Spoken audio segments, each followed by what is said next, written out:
Bapamu dan aku dengan cemas mencari Engkau.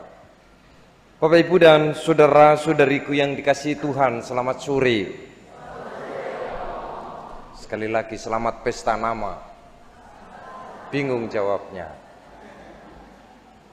Saya beritahu, saya juga kadang-kadang hanya ikut-ikut suster, nggak tahu kalau para suster di tempat ini, kita kan baru kenal. Kalau ada suster-suster selamat pesta nama, karena kami nggak ada pesta nama, mereka mengatakan puji Tuhan. Kita pun bisa mengikuti keteladanan baik ini.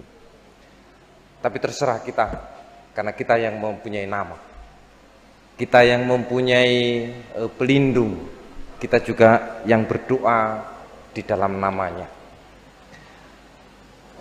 Saya mengenal gereja ini, pelindung Santo Yusuf, malah justru ketika saya sudah menginjak pendidikan di seminari kecil. Ketika saya sekolah di tempat ini, saya tidak tahu bahwa gereja ini pelindungnya Santo Yusuf. Jangan-jangan di antara kita pun tidak tahu bahwa gereja yang kita masuki setiap hari kita berdoa di sana itu berlindung di naungan nama Santo Yusuf. Barangkali tidak menuduh. Tapi mari kita mencoba, begitu pentingkah nama itu? Sama mungkin sepenting apa yang kita miliki, yang melekat selalu dalam diri kita sebagai nama, identitas diri, kita juga harus melihat apa yang ada di balik nama itu. Saya dulu juga protes ketika saya diberi nama Agus. Banyak nama Agus, bahkan Romo Projo aja ada 5. Nama pasaran kata teman-teman saya. Tapi ketika saya telisik, oh ternyata ada sejarahnya, sehingga saya harus menerima, dan saya dengan sukacita menerima itu. Merenungkan tentang pesta Santo Yusuf untuk pelindung paroki kita. Beberapa hari yang lalu ada seorang ibu-ibu datang ke pasturan untuk mencari anaknya. Tidak tahu apakah Bapak Ibu yang sekarang masih mempunyai anak kecil, ada yang duduk di samping bapaknya. Maka tidak heran kami ketika justru seorang ibu yang mencari, bukan bapaknya. Bahkan bapak-bapak kadang-kadang kalau ditanya atau sedang berselisih dengan ibunya, yang saya pernah sering dengar, itu anakmu diurus. Seakan-akan melekat pada pribadi anak seorang saja. Urus kayak anakmu nakal. Mudah-mudahan di paroki ini tidak, karena pelindungnya Santo Yusuf. Tetapi juga sangat sedikit seorang bapak mau menggendong anaknya. Sangat sedikit. Saya nggak tahu persis kenapa kok hal ini kerap kali terjadi. Dan rasanya yang lebih banyak peduli adalah seorang ibu. Padahal paroki ini bernaung, berlindung, dan memakai nama pelindung namanya Santo Yusuf. Kenapa tidak Maria? Konon katanya begitu banyak yang berpendapat bahwa seorang bapak itu kesannya menyeramkan. Benar bapak-bapak? Mudah-mudahan tidak di sini. Konon katanya banyak pendapat anak-anak muda untuk berpendapat soal bapaknya itu kolot. Romo hanya mencatatkan saja dari beberapa orang. Lalu ada juga seorang bapak yang galak dan kasar. Maka jarang anak-anak yang dekat dengan bapaknya. Nanti kalau Romo salah tolong dikoreksi, lalu boleh protes lewat media di pasturan itu. Lalu satu hal lagi yang juga dipilih oleh beberapa anak ketika saya tanyai, karena seorang bapak itu cuek, tidak peduli, dan masih banyak hal kalau seandainya kita tanyai, tentang pendapat seorang ayah atau bapak di dalam keluarga kita masing-masing. Ada sisi-sisi negatif yang muncul ketimbang sisi positifnya. Tetapi mari kita belajar dari apa yang kita renungkan dalam pesta Santo Yusuf ini. Santo Yusuf di dalam kitab suci sangat sedikit karyanya. Bahkan di dalam kitab suci perikopnya ditemukan hanya 2 perikop yang sangat menonjol, yaitu perikop yang kita dengar hari ini bersama dengan Maria mencari anak Yesus yang ditemukan di bait Allah, dan yang satu tentang panggilan Yusuf untuk menjadi bapa dari penyelamat. Selebihnya tidak ditemukan dalam kitab suci. Tetapi bahwa karena kesetiaan, karena keikhlasannya, karena panggilannya itu, akhirnya kita bisa merasakan sukacita. Sukacita yang amat besar dan lancarnya rencana keselamatan Allah yang dirancang oleh Allah untuk menyelamatkan dunia. Saya mencoba untuk melihat nilai positifnya dari pribadi Yusuf. Bukan seperti gambaran-gambaran yang saya dapatkan ketika saya mencoba mencari pendapat tentang sosok bapa atau sosok ayah. Bapak Yosef dikenal sebagai pekerja. Tentulah orang yang ulet dan tekun, seorang pejuang yang patut kita tiru teladannya. Dia adalah seorang pembawa warta, karena pada saat malaikat datang kepadanya untuk menjadi bapa bagi lahirnya Al-Masih, dengan pertimbangan-pertimbangannya, akhirnya dia juga berani menjadi pewarta. Aku dikehendaki Allah untuk menjadi bagian dari keselamatan.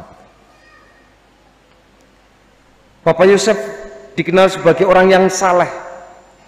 Dia adalah seorang Yahudi sejati yang taat pada Taurat. Maka peristiwa Injil hari ini terjadi. Dia membawa keluarganya untuk berdoa di bait Allah. Ia membawa keluarganya untuk berjumpa dengan Tuhan.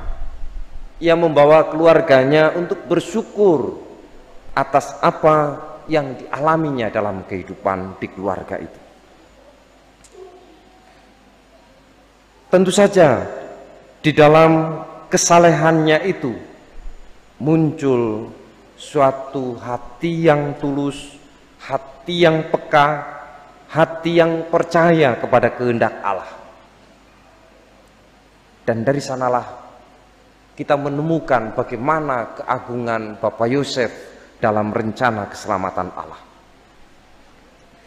Yosef juga dikenal di dalam kitab suci yang mempercayai orang, tidak curiga, tidak mudah diprovokasi, sehingga ia tetap membawa kedamaian dalam kehidupannya.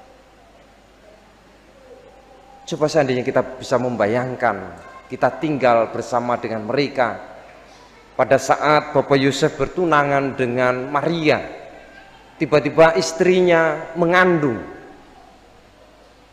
Para pengantin baru di tempat ini, ketika saya coba, istrimu sudah mengandung, kamu masih tetap calon istrimu ini sudah mempunyai benih.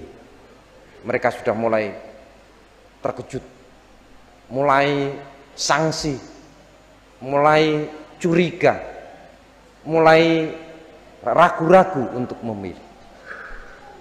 Padahal maksud Romo hanya ingin menegaskan, sungguhkah pilihanmu ini sampai nanti akhir dari kehidupanmu. Begitu pula sebaliknya, kerap kali untuk mencari kesungguhan itu tidak mudah. Maka ada kalanya kita harus mencari cara untuk mengungkapkan apa yang ada di balik sosok-sosok yang datang untuk mengungkapkan diri sebagai orang yang mau menerima sakramen perkawinan itu. Santo Yusuf tidak curiga, kendati pun sempat ragu, tetapi dengan mempertimbangkan dengan cara yang bijaksana, dia melibatkan Tuhan di dalam keputusannya.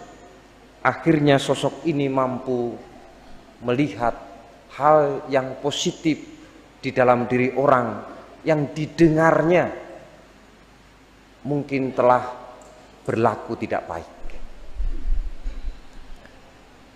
Bapak Yusuf sangat tenang di dalam godaan-godaan yang mencemari orang-orang yang ada di sekitarnya.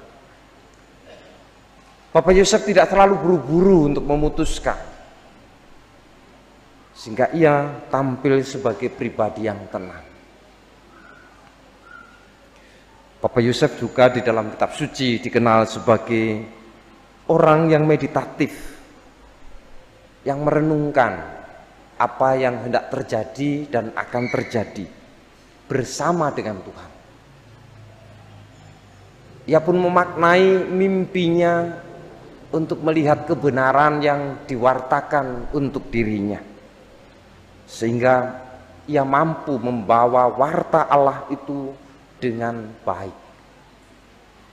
Kita juga dipanggil demikian, untuk menjadi pewarta-pewarta kebenaran tanpa kecurigaan dengan sesama kita, terlebih satu tubuh sebagai anggota paroki di dalam perlindungan Santo Yusuf. Kita diajak untuk belajar tenang dan bijaksana ketika memutuskan hal-hal bersama, supaya kita membela kepentingan yang lebih besar. Kita membela kepentingan orang banyak, bukan karena keegoisannya kita kepingin menang sendiri, kita kepingin dihargai sendiri, kita kepingin berjuang sendiri untuk keberhasilan sendiri. Bapak Yusuf meminta kita supaya kita menjadi keluarga yang harmonis.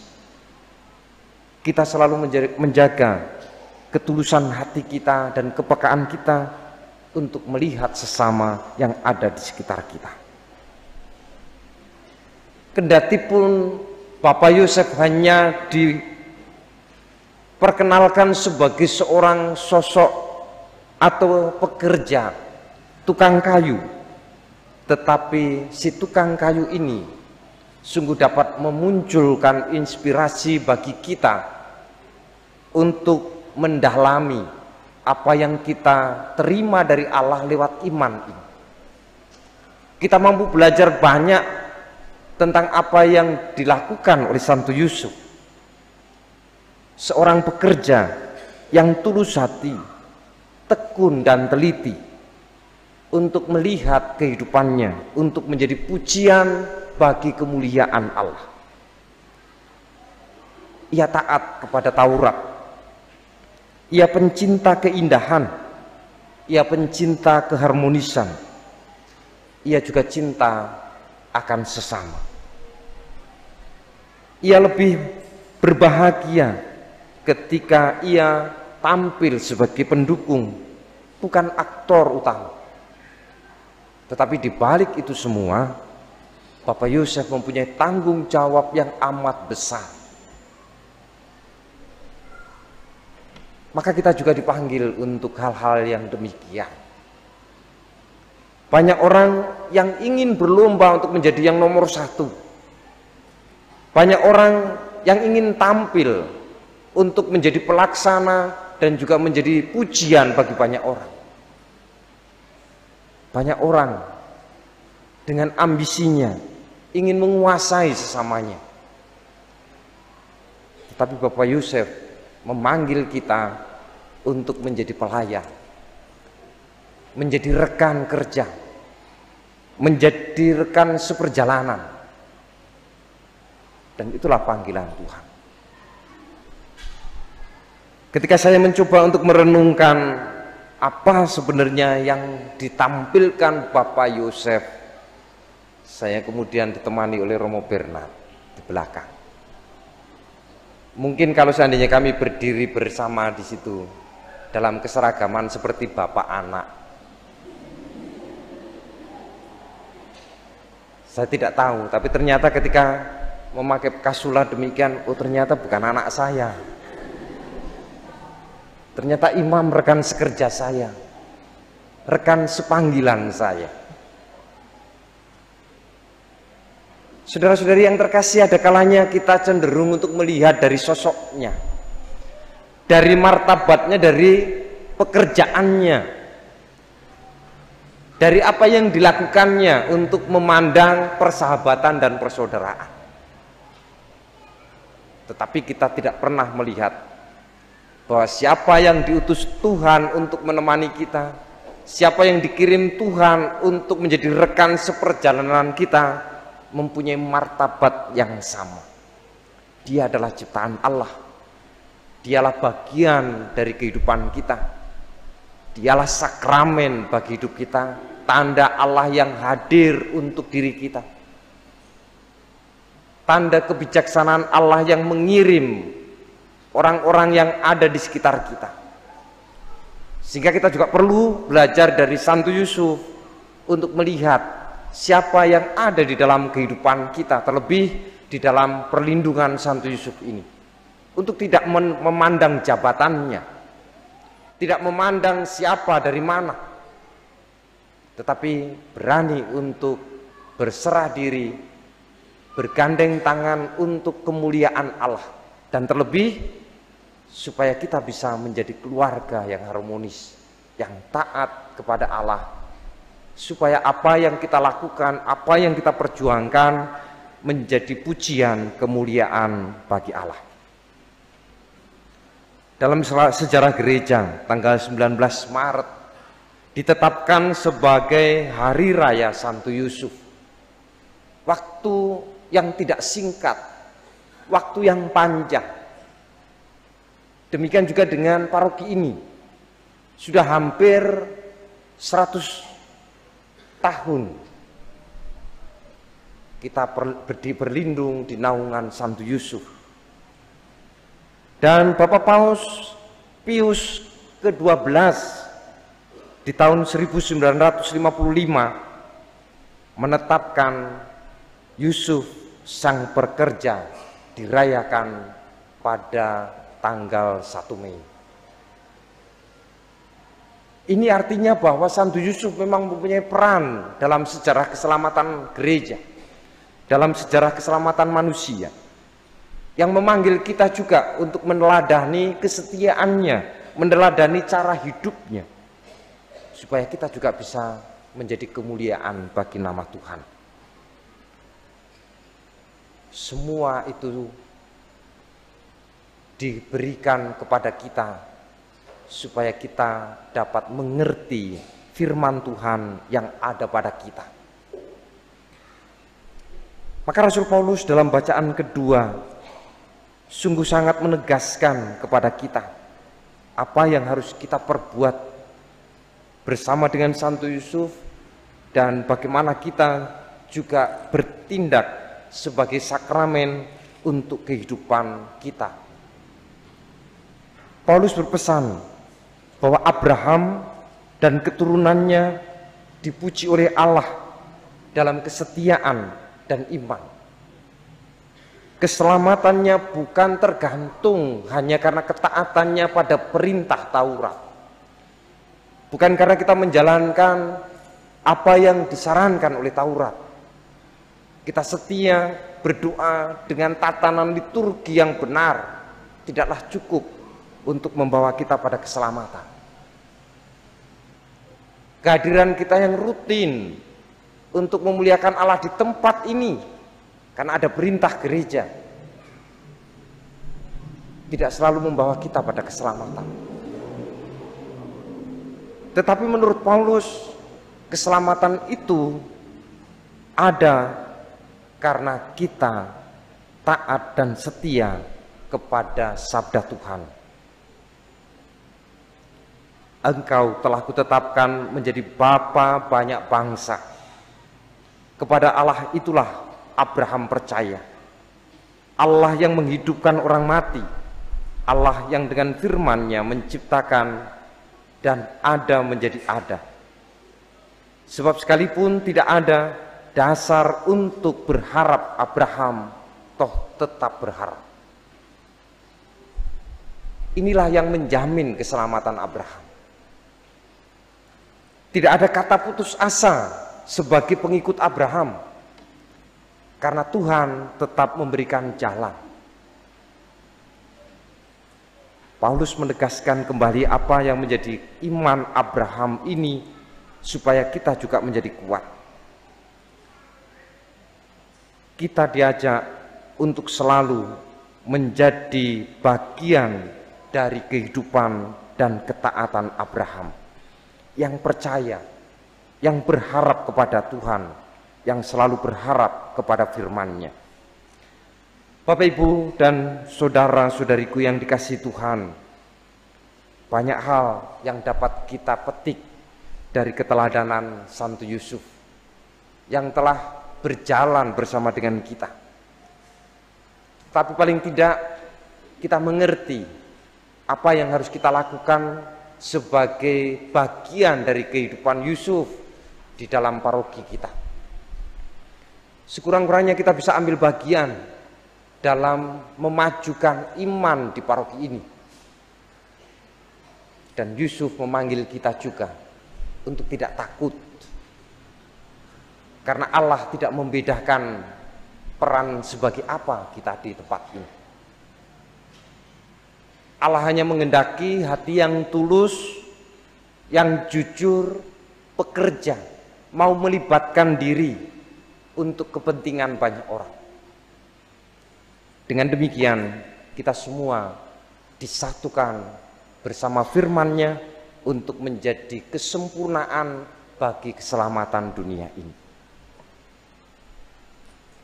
Saudara-saudari yang dikasihi Tuhan, marilah kita melihat dalam kehidupan kita masing-masing. Sudahkah kita juga pernah meneladani Yusuf? Ataukah kita justru sebaliknya melupakan sosok yang tidak tergambarkan dengan banyak peristiwa di dalam kitab suci ini? Sungguhkah kita juga pernah melihat sesuatu yang tidak berarti dalam kehidupan kita menjadi sesuatu yang berguna bagi hidup kita? Beranikah kita juga menganggap orang lain yang mungkin tidak banyak hal yang dapat dibuatnya menjadi sosok pribadi yang berguna untuk kita? Beranikah kita juga mengangkat orang-orang yang minder dalam pergaulan atau yang terkucilkan untuk menjadi bagian dari kehidupan kita untuk kemuliaan Tuhan? Dan masih banyak hal yang dapat kita renungkan untuk menjadikan Santo Yusuf menjadi teladan bagi hidup kita. Marilah kita mohon rahmat belas kasih-Nya agar lewat pesta pelindung paroki ini Bapak Yusuf menjadi tuntunan hidup bagi kita, dan kerendahan hatinya serta ketaatannya menjadikan kita juga berani taat dan setia kepada Allah. Tuhan memberkati kita sekalian.